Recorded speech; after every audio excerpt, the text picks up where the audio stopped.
基隆市幼兒園虐待案目前已經甲囡仔攏安置好勢，8月開始就會轉去新的學校啊。這段期間呢，逐工攏會安排一兩位的教保人員去陪伴，也那這囡仔心理諮商的部分也有繼續的進行。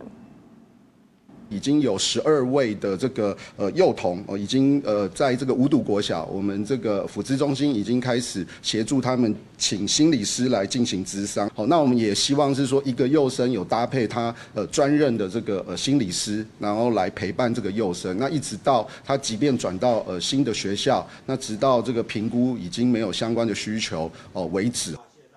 市政府是表示，講這囡仔轉學了後呢，會繼續心理的輔導，也那衛生局也會協助家長來心理諮商，相關人員這行政甲民事的賠償，後手也會繼續來辦理。也那這家長要調監視影像這部分，會分做2體來處理，幼班、小班、中班甲大班呢，攏會讓這個家長來看上課的狀況。